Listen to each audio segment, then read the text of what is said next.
All right, everyone. Welcome to the second episode of the iGamingGoldRush. I'm Garrett Groff, the head of account services over at Reach Creator. Joining us, of course, is Steve, the director at Reach Creator, and today we're joined by special guest Oliver Mitchell from the White Label Casino. Say hello, guys. Hey, Hi. Well, it's a thanks pleasure for to have joining us, you. Oliver. Yeah, thank you, thank you. Oh, It's thank you for having me. yeah. I just wanted to say quick, if you're not already on the Facebook group, make sure to find it. It is private. You just have to search for the iGaming Gold Rush. Same thing on LinkedIn. And I know in the last episode I said we'd start putting the content up, and that's my fault. I'm a little behind, but I do promise, stuff is coming to help you outside of these podcast episodes. If you're totally fresh and don't know anything about affiliate stuff, resources on how to build a website, basic SEO stuff so you can at least get started before everything starts getting crazy in America and all that fun stuff. We will start having content up soon, so just bear with me. It's my fault for taking so long. But anyways, without any further ado, Oliver, how you doing? Yes, I'm good. I'm good. It's a little bit later than I'm normally used to doing like calls, but that's absolutely fine. Obviously, with you being based in the US, but no, all good apart from that. It's given me an excuse to have a cup of coffee at 9:30 Hey, at night. yeah, Can't whatever complain. works. Yeah. I've gone for the more traditional evening glass of wine at this time. Oh, see, I didn't know I could drink. I've got a fridge full of beer downstairs. I didn't went and grabbed one. Yeah, go right ahead. But I'll be all right. awesome. Anyway, so I guess we can just start diving right in, So I know before you called, you had briefly mentioned you were kind of fresh to your new position, but how long have you Mhm. been kind of in the iGaming space now, and what are you kind of currently up to? Yeah, yeah. So I feel like a little bit of a baby when I tell people how long I've been in the iGaming space. I've only actually been in for about a year, just over a year, just under a year and a half now. Joined right at the start of last year, so like February 2021. Worked for a software provider, increasing conversion rates, and then made the move to white label casinos April this year. So I've been here almost 6 weeks, which is flew by. It's just a different level to what I needed to know prior to what I need to know now. Where it was like I needed to know one thing, one problem that operators have. Right. Now it's I need to know every little problem. How do you solve it? And how do you start an online casino? So it's been fun. It's been good. Busy. It's given me an excuse to go out to sunny Malta a few times a year. So Yeah. it's always a good thing, isn't it? Yeah. Are Are you you going to be there? headed? Are you there next week for the SBC event? I won't, unfortunately, no. I think me and Phil, my boss, are actually away on a holiday. I'm going to be in Lake Como, so just round the corner, about a couple hours on the ferry, but be missing. I think next time is iGaming next in June if you guys are going. Yeah, we should be there. Hmm. Yeah. So that'll be something to look forward to. Go, go. So Absolutely. so are you guys doing much work in the U.S. market as of now, or um, We're not. No, I know. I seen the show notes and I was thinking, right, I'm gonna have to answer this. No, we don't. We don't do any work okay. in the US currently. We haven't got any licenses. Focused predominantly on Europe. So we've got our Okay. Curacao license, our MGA license, and I know we're in the process of acquiring some others, but no plans for the US at the moment. Okay. Gotcha. That's no big deal. Um, you guys kind of working across Europe then, with your offering, or? Yeah, yeah, definitely. So heavily like Europe focused. Yep. It just makes sense. I think looking at the US and the amount of money there to get anywhere in the US, it's just kind of you've got to be prepared to take that massive loss Sure. before you can start making any real revenue. Yeah. Yeah, I suppose it does take quite a big capital investment to, just get started, like you said, and then, Yeah. you know, how long can you afford to not make money? But Exactly that. How have you found things in the US for kind of you guys? um, most of our gambling clients, I don't know, how would you say it, Steve? There are some that do some link building in America at the moment, but with everything still The kind of main com focus is South America still at the minute. In the yeah, Americas, it seems like it's much bigger Mm, south of the border than it is in hmm the mainland United States. But there's a lot of people starting to take more seriously building up their presence ahead of launching. So hmm they're not launched, but they know that when they do launch, you can't start link building for a brand new site and be 3 years behind the people that planned ahead. You're not going to get anywhere. Yeah. So there's a lot of people preparing for launch, but Yeah. and less people actually launch, which is understandable. I mean, the market's so fragmented still. I was just Mm, going to say on the other yeah, side of that coin here in America, you have such a broken up market because everything's state by state at the yeah, moment. The federal government's choosing not to say anything. And I mean, I don't know the total number of states. We'll just say, 15, 20, whatever the number is, that are kind of going out on their own to yeah. legalize things. And again, you're talking Hmm. licensure in every state that you want to be in, which costs a lot of money, Yeah, a lot of setup. And then, for affiliates, I'm not imagining it going to be that difficult, but um, yeah, it's tough. So I can get kind of both sides where you definitely want to be in front of everybody, but with such a fragmented market, do you choose maybe a couple states to focus on for your affiliate stuff? I don't know how exactly the best way to approach it at this point. I yeah. mean, I guess It's Oliver just probably knows confusing, isn't it? better than we do. 'Cause, I mean, it's kind of similar in Europe with some of the fragmentation. There's countries that have taken gambling completely in-house, aren't there? I don't know exactly which countries off the top of Yeah, my head, but there's a few there's a fragmentations few of starting the to form in Europe as well. Yeah, it's looking like it's going more similar to like the US, where you've got these countries like obviously like Estonia, Germany, like the Netherlands, where they are opting for a local license as opposed to. I'm quite surprised that the EU hasn't just thought, you know what, let's just put a big like blanket license. And I think in essence that's what the MGA license almost was to begin with. It was like a Mm, blanket. You're in the European Union, you can operate here, that's fine. But then I think countries do want more control. Obviously, the UK, where we're based, Steve has just had the recent white paper, which looks a bit more restrictive on everything, and it's Yeah. kind of mm. pushing people again out of the UK, which is there's that step backwards sometimes where they do go the way of the local license, where you are going to put too many restrictions on, and what you're going to see is that people are going to be like, well, there's no point opening shop here at all. Mm. Well, the problem in the UK is they've gone too far, and even like popular YouTubers are now starting to all switch to the crypto casinos. Mm. Yeah, And then, it used to be it was really hard to find out which ones would actually take your money as a UK player. But they've now, because a lot of them would take your money and then just never pay you out. Whereas now they're yeah, openly, some of them are openly, well, I won't name them here, obviously, because you're not meant to, but some of them now are openly accepting UK players and actually doing cash outs and treating them as if they were allowed to operate in the UK, even though technically they they're not. aren't, I guess. Yeah, Um, and that runs a but I mean, risk though, that's because they'll. where the regulation's pushing people because they don't want to play. Yeah, They don't want to sit down. They want to play like 10 minutes on their favorite slot or whatever. They don't want to sit down in this regulated game where it takes 45 minutes to do 100 spins. I mean, it's yeah. And you've got max spin of £2 or something was one of the things that we were looking at for 18 to 24-year-olds. Like they've just not consulted anyone. They've been like, right, they're young. They can't gamble. There's more than they can afford. And some 18 to 24-year-olds may be able to afford more than that. I can see where they're going with it. But again, it's that like you are just going to push these younger people. I think especially younger people because they are more clued up when it comes to like crypto casinos online. It's going to be like, well, I'll go crypto and I'll just throw my money at it. And then you've got the downside of that is they don't have any like responsible gambling or like any checks on that end. Whereas at least in the UK there is some checks, mm, but they're Sure. being a little bit too intrusive now. So it is just pushing more and more of that demographic to the you're black right though. It's market. illogical because when I was 24, I could afford to gamble more than I could now. I mean, I did, I still had a good job back then and didn't have any kids, no house, no Yeah, expenses, lived in a little apartment that cost me a couple £100 a month. I mean, I could have gone and done it. Well, I did gamble a lot on roulette and stuff when I was 24. Like all of us did that worked at the bank. We'd get our bonuses in and go down the casino and put stupid money on the table.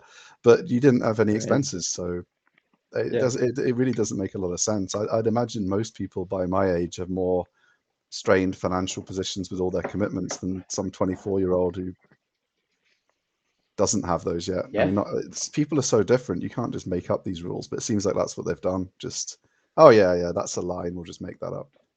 Yeah, it's just a blanket thing, isn't it, for Yeah. age typically, which is what they like to do. But no, that's fun. But no, I think the US is it's interesting because, like you said, there it's state by state. Is there any reason that it is like state by state as opposed to just a blanket? Do you know what? This is what we're going to roll For out. for whatever reason, the federal government has just chosen to not take a stance on it, and it's similar. It's almost similar, like on the last episode, the first episode we were talking about with marijuana. They're just choosing for whatever reason. states, Nico, just let the states figure it out state by state. And I don't know if they're ever going to choose to, federally just legalize it or not. But, isn't that old when the poker stuff died, wasn't that was federal law banning all the financial transactions in America, right? Yeah, it was to do with the interstate gambling, yeah. Which they kind of caught them under as if it was like betting on horses and you're meant to be physically present in Vegas to bet, but because you could bet on this poker wherever you were, they kind of just got them with the Wire Act violations. Okay. So it wasn't even really, they had to pass the Unlawful Internet Gaming Enforcement Act to actually make the poker itself illegal, because at the time, PokerStars and Full Tilt were only violating Wire Act, not any gambling legislation. Okay. That's crazy because poker's a bit more of like a skill-based game as well, isn't it, than just purely like slots or roulette, for Sure. example. Yeah, absolutely. You're trying to tell me my slot system doesn't work.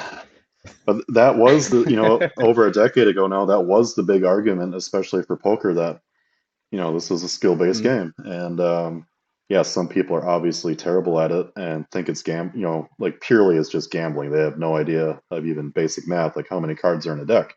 But I think that if I remember right, that was the big argument, that, skill-based versus just, expected Yeah, there was a value. big case in New York where that was the main argument they were trying to make to get it legalized in the state.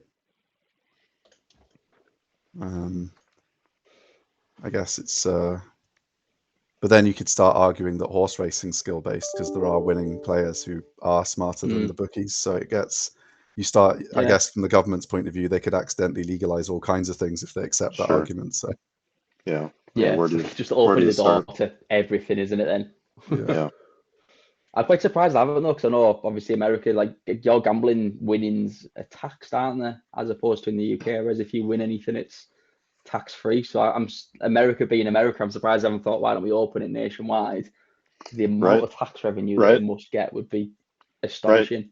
And I think that's why states are starting to legalize it, because it started in like Pennsylvania, where the amount of tax revenue just for the state, and then the federal government just chooses to ignore it. I don't know why, but yeah, it's... Yeah, I think Parks pays something like $200 million a year in tax to the state or something insane like that. I'll have to look it up again. It's been years since I read that, but it's some big number.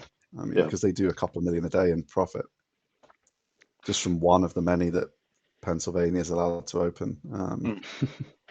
It's, it's free money, let people. Yeah, and then if you are a winning player, you're paying at least, I think federal capital gains starts at 20%. So I mean, you're at least paying the feds 20% if they chose to collect tax, and but we'll see.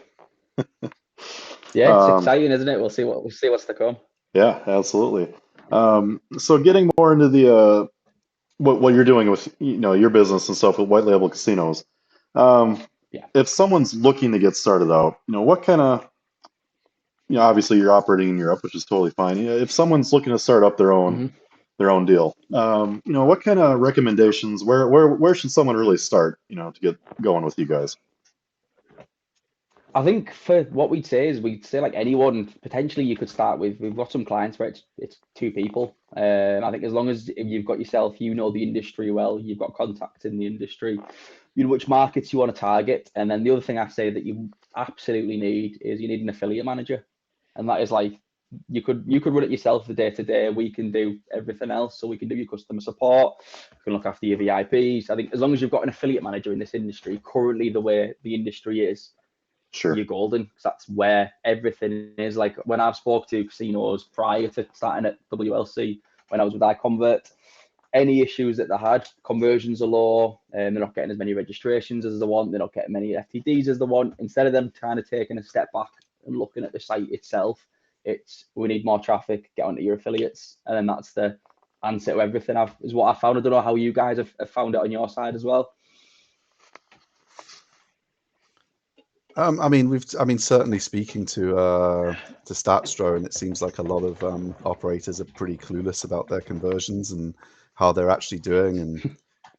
which pages they should even be having their affiliates promote. So, I mean, he's got way more data on it than we have, and some of his stories were pretty interesting about how some of even the big operators are completely clueless on their conversions. So it doesn't surprise me to hear that smaller operators are thinking, oh yeah, a bit more traffic will fix my terribly converting offer and things like that. You know, it seems like people need to be a lot more, you know, like, I mean, you don't have to be like Amazon where you just keep changing everything on every detail on the site constantly over time and optimize. But you got to at least be thinking about converting as if you were a real business, spending real money on, you know, sending traffic to a page. If it's not converting enough, you don't just keep spending more.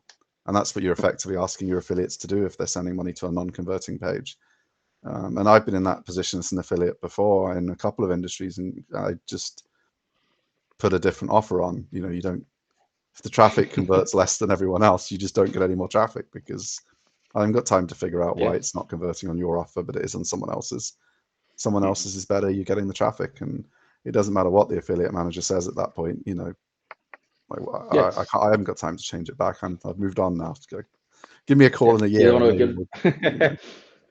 You don't want to waste your time sending it to a page which is never going to convert to you. And I think, is it John at StatsRun you spoke to? Yeah, it's John. Yeah. Oh, amazing. I did something similar with John at the back end of last year, which was quite cool. And he said exactly the same. He's like, people aren't testing the landing pages. They're not optimizing the landing pages. They just send as much there as possible. And I think the issue with the industry is obviously with how successful these landing pages are, even with no optimization. They've seen the revenue. They're happy with the profits. They pay their affiliates. They just don't want to do anything. They don't want to do anything about it, but they just think, well, I'm happy with how it is at the moment. I'm still doing well. Yeah. And then all of a sudden it's too late. Or, you know, you start losing money. And it's like, I wish I would have, or your profits go down, whatever, revenue goes down. And so I wish I would have been a little more proactive. Yeah, Steve stopped sending his traffic there, and then things just. I don't think we did them too much harm. What are some other you know, common maybe mistakes or things that beginning operators might fail at, or even established operators where they just kind of don't grasp a certain topic very well, or just like a common mistake they make that could, you know, not make them money? I think like things like SEO and like it's very much where they're like, well, we don't need it. We've got affiliates. I think it sounds like my issue. Like, I've got a massive deal with affiliates. Like, I don't not like affiliates. I can see how they're useful, but I think the issue is like that over reliance on them. Certainly, having a good social channel, I think, is often overlooked because people will just still post on social, but no one's ever kind of that memorable. I know, obviously, us in the UK, we've got the likes of like Paddy Power, who you can remember. If you think of a bookie in the UK that you're going to place a bet, my mind goes straight to them because they're active on social. I think they rarely ever post anything like betting related. It's all just clever organic marketing. And I think things like that, organic marketing, bookmakers and casinos often fail to do, and just like, let's just post this. Here's our welcome bonus. That's it. Gotcha. For sure. Yeah, and most players, I mean, what's kind of your opinion? What do you? There we go. Sorry, I lost connection there. So no, it's okay. Right, yeah, no, I was just say I think most players don't even really want the full bonus anyway. So, you know, they just want, they got 50 quid or whatever. They just, and you've got like some, you know, 1,000% up to 10,000 bonus or something. I've seen some ridiculous ones advertised. You know, they're not putting 10,000 on anyway, so the ad doesn't resonate with them. Whereas if it's just some cheeky Paddy Power football banter, then it just reminds them, oh, I was going to stick that 50 on. It's more effective. You know, you don't just pick a new site and go, right. Well, some people do. There's obviously the hardcore, the whales, but you know, you definitely probably need the affiliates to send you the whales because they're the more serious gamblers that want someone to have recommended it. They, you know, their favorite YouTuber that they watch all the time, they want to see him withdraw and deposit tens of thousands before they'll play. So those kind of people aren't just randomly clicking on your internet ad anyway. So you may as well appeal to the people that are going to discover you for the first time. And I agree with you on the SEO. I mean, we go to, not just in the gambling industry, we went to LeadsCon we've been to a couple of LeadsCons, haven't we? An affiliate summit. and Europe, and everyone there is just so dependent on people supplying them with leads and traffic. You're just paying someone else to do your SEO for you, and if they fall out with you or put their prices up, and your business is like 80% dependent on them, or they mess up and Google wipes them out, or you waste a bunch of money on lead providers or traffic providers that are bogus. It's you can tell the casinos and the operators that are doing SEO, they have huge amounts of traffic, and they have more traffic than the affiliates, because Google rewards bigger brand sites. So if you're a bigger brand and you're not doing SEO in the space, then you're basically mad. I mean, look at some of the big brands they're doing so well with it, and they're less dependent on their affiliates, and they still love their affiliates, I'm sure. I mean, I can't imagine any of the big brands don't have an affiliate program on managers and stuff, but they're not 100%. They're not the ones taking them out on an expensive yacht, though, to keep them happy and stuff. They don't care if even their biggest affiliate goes. It's not going to, Whereas some of the brands that don't do any SEO, they're spending a fortune at these events, entertaining affiliates, taking them out on yachts, all this kind of stuff, because they've got no choice. They're the people they need to keep in business. Having like a £300,000 stand just to have their affiliates over, take them out for dinner.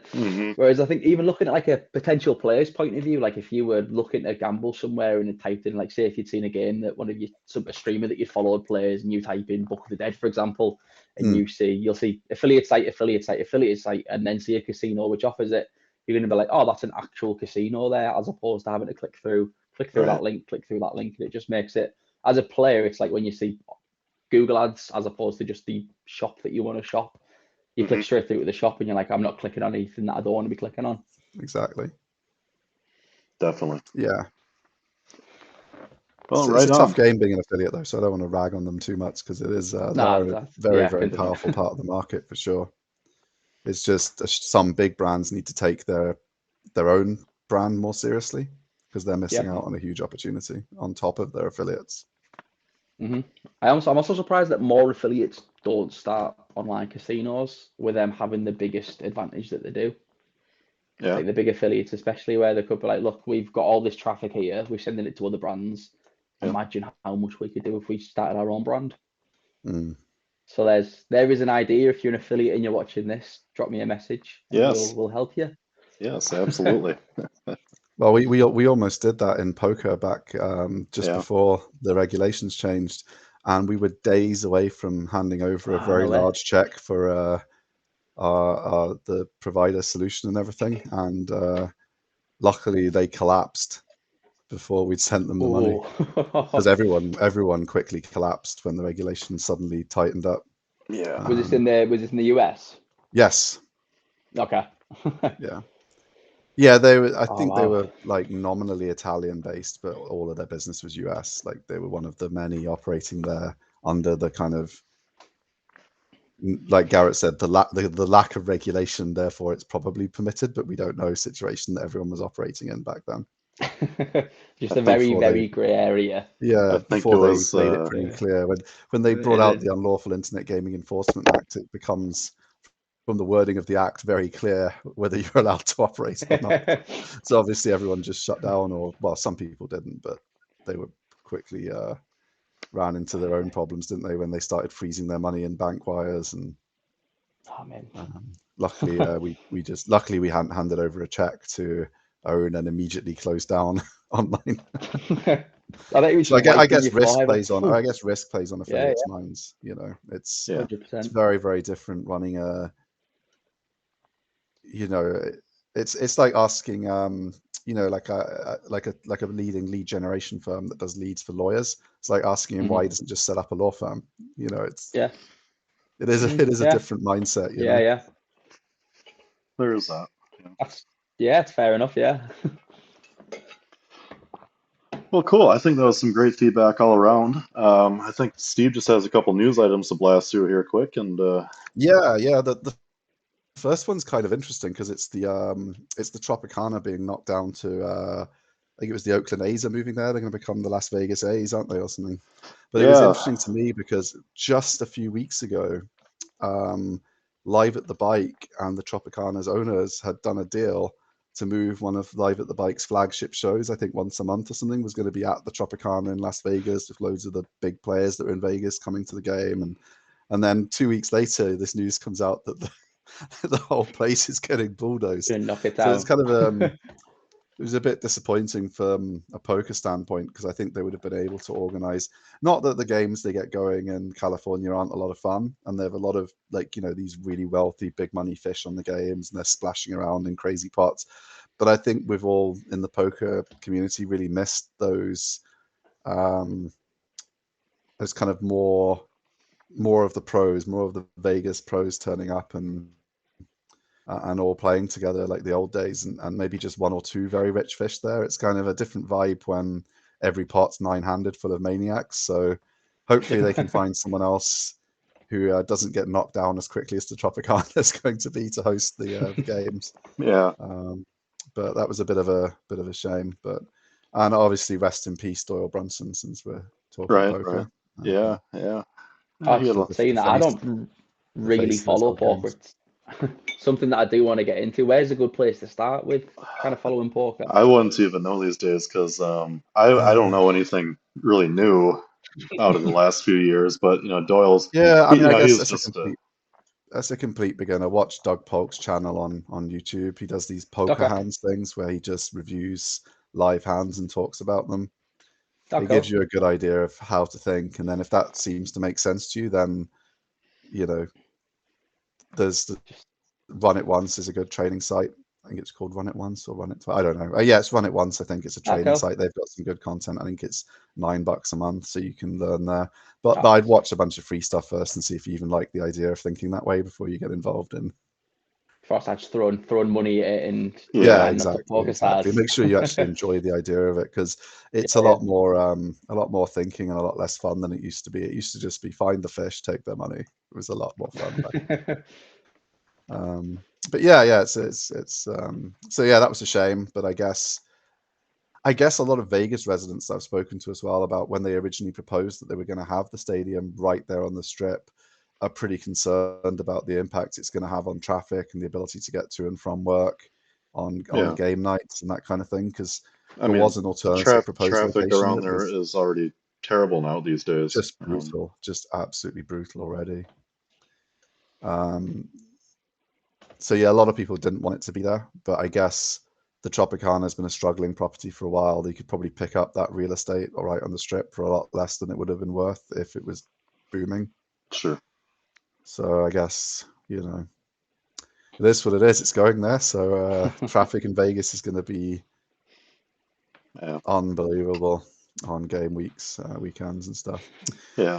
The other piece of news was just from Texas. I mean, I guess I'm not really surprised on a red state. They always tend to be slightly more anti-gambling leaning and anti-pot leaning and that kind of stuff. So not really surprised, but it just seemed a little bit too, just his statement that, before it's even been debated and properly, it's like, oh, it's going to have little support. It's not going to go through. It's kind of, he's trying to just let his party know which way they're expected to debate and vote on it before. Yeah, it's going back to that sentiment of states choosing whatever the hell they want to do, I guess. And to me, it's just like, why turn down the gambling revenue, or the tax revenue? Yeah.